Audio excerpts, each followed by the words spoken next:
অতিবর্ষণজনিত কারণে পশ্চিম মেদিনীপুর জেলায় বন্যার প্রভাব পড়েছে। সবথেকে দুটি প্রভাবিত এলাকা হল গড়বেতা ও ঘাটাল। দুই এলাকা মিলিয়ে প্রায় 2 লক্ষ মানুষ প্রভাবিত হয়েছেন। জেলার 188টি গ্রাম ক্ষতিগ্রস্ত। প্লাবিত পরিস্থিতির জন্য ডিভিসিকে দায়ী করলেন রাজ্যের সেচ মন্ত্রী মানস রঞ্জন ভূঁইয়া। তবে সেই সাথে আরও বন্যার ভ্রুকুটির আশঙ্কা, কারণ নতুন করে বৃষ্টি শুরু হয়েছে ঘাটাল সহ বিভিন্ন এলাকায়। তাহলেও পরিস্থিতি কিভাবে মোকাবেলা করা যায় তা ঠিক করতে শীর্ষ কর্তাদের নিয়ে বৈঠক করলেন মন্ত্রী মানস রঞ্জন ভূঁইয়া। সেই সাথে ডিভিসির ভূমিকার সমালোচনা করে বিভাগীয় দপ্তরের শীর্ষ কর্তাদের প্রতিবাদী চিঠি পাঠানো হচ্ছে বলেও জানিয়েছেন মানসবাবু। গত কয়েকদিনের অতিবর্ষণে শিলাবতী নদীর জলস্ফীতি হয়ে গড়বেতা ও ঘাটাল প্লাবিত পরিস্থিতি তৈরি হয়েছিল। গড়বেতার পাশাপাশি চন্দ্রকোনাতেও পরিস্থিতি বর্তমানে কিছুটা স্বাভাবিক হলেও এখনও সবথেকে খারাপ দিক ঘাটাল এলাকাতে। আরও খারাপ হলো নতুন করে বর্ষণ শুরু হয়েছে। আগামী কয়েকদিনে আরও ভারী বর্ষণের আশঙ্কার কথা জানিয়েছে আবহাওয়া দপ্তর। সেই পরিস্থিতি বিবেচনা করে ফের প্রস্তুতি নিয়ে ঘাটালে বৈঠক সারলেন রাজ্যের সেচ মন্ত্রী মানস রঞ্জন ভূঁইয়া। বৈঠকের পর জানালেন বিস্তারিত। তিনি বলেন, 188টি গ্রামে জল ঢুকেছে, 2 লক্ষ মানুষ বিপর্যস্ত। 2000 মানুষকে উদ্ধার করে ত্রাণ শিবিরে আশ্রয় দেওয়া হয়েছিল। তাদের জন্য কমিউনিটি কিচেন ব্যবহার করা হচ্ছে এবং 33টি ত্রাণ শিবিরের আয়োজন করা হয়েছিল। তবে এখনো পর্যন্ত জলে ডুবে মৃত্যু হয়েছে 2 জনের। বিপর্যয় মোকাবিলা বাহিনীর 10টি স্পিড বোট কাজ করছে। জল ও ঔষধ পর্যাপ্ত রাখা হয়েছে। পশু খাদ্য 15 মেট্রিক টন রবিবার পর্যন্ত সরবরাহ করা হয়েছে। তারপরেও সাধারণ প্লাবিত মানুষদের জন্য 55 মেট্রিক টন চাল আনা হয়েছে ঘাটালে, যা পাঠিয়েছেন জেলা শাসক খুরশেদ আলী কাদরি। একই সাথে পুলিশ ও প্রশাসনের যৌথ উদ্যোগে বিভিন্ন মোবাইল টিম রেডি করে সব জায়গায় তৎপরতা বাড়িয়ে রাখা হয়েছে। কি বললেন মন্ত্রী বৈঠকের পর শুনে নেওয়া যাক। ঘাটালের 10টি, চন্দ্রকোনা 1-এর 5টি, চন্দ্রকোনা 2-এর 3টি গ্রাম পঞ্চায়েত বন্যা কবলিত হয়েছে। ঘাটাল এবং খড়ার মিউনিসিপ্যালিটির বেশ কিছু ওয়ার্ডও জল ঢুকেছে। 188টি গ্রাম ইনান্ডেশন হয়েছে, মেরুন হয়েছে, জলটা ঢুকেছে। 2 লক্ষ মানুষ বন্যার কারণে ক্ষতিগ্রস্ত, বিপর্যস্ত ও জলবন্দী হয়েছে। 2000-এর বেশি মানুষকে আশ্রয় শিবিরে নিয়ে আসা হয়েছে উদ্ধার করে। কমিউনিটি কিচেনের মাধ্যমে এই 2000 মানুষের জন্য খাবারের ব্যবস্থা করা হচ্ছে। ত্রাণ শিবির খোলা হয়েছিল চন্দ্রকোনা 1-এ 15টি, চন্দ্রকোনা 2-এ 8টি, ঘাটালে 10টি, যার অনেকগুলি এখনও চলছে। ব্লক এলাকায় 33টি শিবির খোলা হয়েছে। ঘাটাল এবং খড়ার মিউনিসিপ্যালিটিতেও কিচেন খোলা হয়েছে, খাবারও দেওয়া হচ্ছে। চন্দ্রকোনা 1-এর আজাবুল আলী এবং চন্দ্রকোনা 2-এর তুলসী রুইদাস জলের তোড়ে রাস্তা পেরোতে গিয়ে আনকন্ট্রোল অবস্থায় ভেসে গেছে এবং তাদের মারা গেছেন তারা। গর্ভবতী মহিলা ও সাপে কাটা রোগীদের সবাইকে হাসপাতালে নিয়ে আসার সব বন্দোবস্ত করা হয়েছে। একটি মেয়ে, তার খুব শ্বাসকষ্ট হচ্ছিল, এসপি সাহেব পুলিশকে দিয়ে তাদের স্পেশাল ওই বোটে অক্সিজেন সিলিন্ডার দিয়ে তাকেও উদ্ধার করে আনা হয়েছে। রাজ্যের এসডিআরএফ, সিভিল ডিফেন্স এবং এনডিআরএফের 10টি স্পিড বোট কাজ করছে।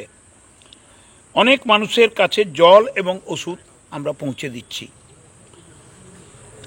প্রত্যেকটি বন্যাপ্লাবিত এলাকায় মেডিকেল ক্যাম্প এবং দুয়ারে ডাক্তার পরিষেবা পৌঁছে দেওয়ার সব বন্দোবস্ত করেছেন প্রশাসন, মহকুমা প্রশাসন, ডিএমএসপি প্রতিনিয়ত আসা যাওয়া করছেন, এসডিও অতন্দ্র পাহাড়ি, এসডিপিও অতন্দ্র প্রহরী আর আমাদের প্রতিনিধিরা কাজ করে চলেছেন।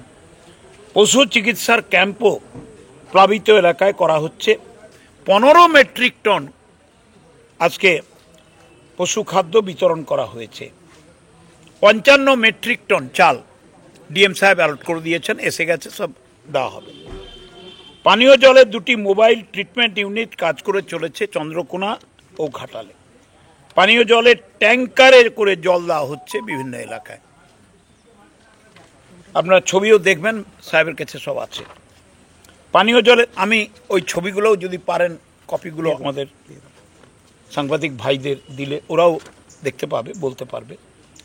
20,000 ত্রিপল, 55 মেট্রিক টন চাল, 20,000 জামা কাপড় বিলি করা হয়েছে প্লাবিত এলাকায়। কৃষি দপ্তরের প্রাথমিক রিপোর্ট অনুযায়ী তিল, বাদাম, পাট এবং সবজি মিলিয়ে 2207 হেক্টর জমির ফসল নষ্ট হয়েছে। আমরা প্রতিনিয়ত যোগাযোগ করছি। মুখ্যমন্ত্রী, আমাদের মানবিক মুখ্যমন্ত্রী শ্রীমতী মমতা বন্দ্যোপাধ্যায় প্রতিদিন মিনিট টু মিনিট খবর নিচ্ছেন। ডিএমএসপিরা, এসডিওরা, বিডিওরা, পঞ্চায়েত সমিতি, পঞ্চায়েত, জেলা পরিষদের মেম্বাররা সবাই আমরা তৎপরতার সঙ্গে দেখছি। একটা কথা খালি আপনাদের বলে রাখি দায়িত্বের সঙ্গে, 1978 সালের পর জুনের প্রথমের দিকে এরকম হড়কা বৃষ্টি আর হড়কা বান হয়নি আগে। আমাদের ঘাটাল মাস্টার প্ল্যানের কাজগুলোও চলছিল। আপনারা জানেন আমাদের যে রানীচক স্লুইসটা খুব ডেঞ্জার অবস্থায় চলে গিয়েছিল কালকে রাত্রে। গ্রামের সব মানুষ এবং আমাদের সেচ দপ্তরের লোকেরা, এসডিও সাহেবের লোকেরা, বিডিওর লোকেরা, গ্রামবাসী, ছেলে মেয়ে সবাই মিলে হাতে হাত লাগিয়ে রক্ষা করা গেছে। জলের লেভেলটা একটু নেমেছে, কারণ জানেন কোটাল ছিল, রূপনারায়ণ ফুলে উঠে এত উঁচুতে উঠে গিয়েছিল, ফলে ডিসচার্জ অন্যান্য নদীগুলো যেটা রূপনারায়ণে পড়ছে তাদের একটু শ্লথগতি হয়ে গিয়েছিল। এখন একটু একটু করে নামছে। বন্দর এলাকায় এখনও তাও একটু আছে, রানীচকের কাছে একটু নেমেছে। আমরা আশাবাদী আমাদের মানুষের পরিশ্রম, মুখ্যমন্ত্রীর নির্দেশ, ইঞ্জিনিয়ারদের দক্ষতা, প্রশাসনের অবজারভেশন এবং আমাদের কর্মীদের তৎপরতা, আপনাদের সাহায্য, সাংবাদিক বন্ধুদের, আপনাদের কাছ থেকেও যে খবরগুলো পাচ্ছি অত্যন্ত কাজে লাগছে। আমি আপনাদের ধন্যবাদ জানাচ্ছি, বিশ্বাস করুন সত্যি ধন্যবাদ জানাচ্ছি। আমি বলছি সব জায়গাতেই আমরা লাগছি। একটু জলটা নামতে শুরু করলে আবার একটা জলের 3-4 দিনের একটা পূর্বাভাস পাচ্ছি, জানি না কি অবস্থাটা হবে।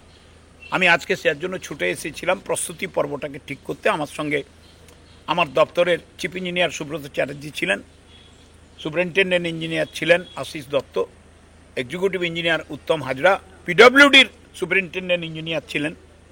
আমাদের সমস্ত অফিসারদের নিয়ে আমরা একটু ঝালিয়ে নিলাম, কোন জায়গায় গ্যাপ আছে, কোন জায়গায় ত্রুটি আছে, এগুলো দেখছি। এদিকে গড়বেতা 1, গড়বেতা 2 তো আমরা অবজার্ভ করে চলেছি, চন্দ্রকোনা 1, চন্দ্রকোনা 2, ঘাটাল। ঈশ্বরের কাছে প্রার্থনা করি, উপরওয়ালার কাছে প্রার্থনা করি বর্ষাটা যেন একটু কম হয়, তাহলে আমাদের কাজগুলো আবার নতুন করে শুরু করতে সুবিধা হবে। বিভিন্ন জায়গায় ইতিমধ্যে আমরা এগুলো সব লিস্ট আপ আজকেই করলাম সাহেবের সঙ্গে বসে। সুপারিনটেন্ডেন্ট ইঞ্জিনিয়ার পিডব্লিউডি এসে ছুটে এসছেন, তিনি সমস্ত ছবি সব একবারে ফাইল তৈরি করে নিয়েছেন। আমাদের 4 জন গুরুত্বপূর্ণ সচিব মুখ্যমন্ত্রীর নির্দেশে, মমতা বন্দ্যোপাধ্যায়ের নির্দেশে এসেছিলেন।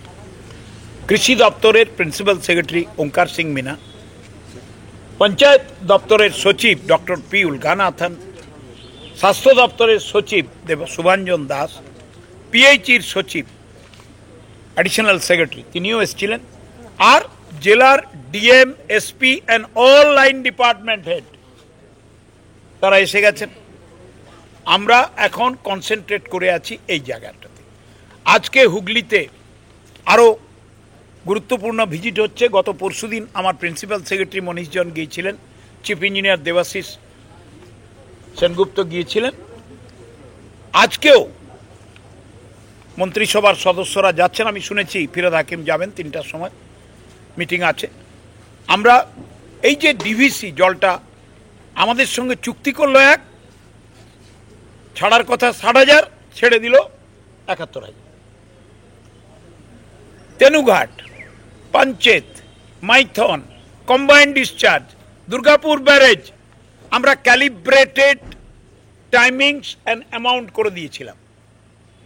মেনে হচ্ছে হঠাৎ করে পরশুদিন রাত্রে আর গতকাল রাত্রে বলছে এক, করলো আরেক, বলছে এক, করলো আরেক।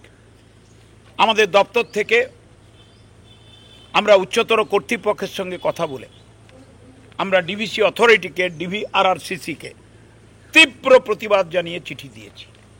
কেন হবে এটা, কেন হবে এটা, কেন আমাদের জানানো হলো না? আমরা তো একটা সিস্টেমেটিক্যালি অর্গানাইজ করছিলাম, হঠাৎ করে হুড়ুড় হুড়ুড় করে ছেড়ে দেবে, এটা কি হয় নাকি? এবার তো আর না বলতে পারবে না, আমাদের কাছে তো সব ডকুমেন্ট আছে। তো সেটাও আমরা লক্ষ্য করছি। একটাই কথা মুখ্যমন্ত্রী আমাদের মাধ্যমে আপনাদের এবং মানুষকে বলতে বলেছেন যে দুঃখ করবেন না, কষ্ট করবেন না, সরকার আপনাদের পাশে আছে, কেউ বসে থাকবে না। অতন্দ্র প্রহরীর মতো মুখ্যমন্ত্রীর কর্মী হিসাবে আমরা কাজ করব। কোনো জায়গায় যদি ফাঁক থাকে, ত্রুটি থাকে আমাদের জানাবেন, আমরা মেকআপ করব। আমাদের কোনো রিজিডিটি নেই, আমাদের কোনো নেগেটিভ অ্যাটিটিউড নেই। আমরা মানুষকে নিয়ে কাজ করব, কাজ করব, কাজ করব। আপনাদেরও সাহায্য চাই, আপনাদেরও সাহায্য চাই।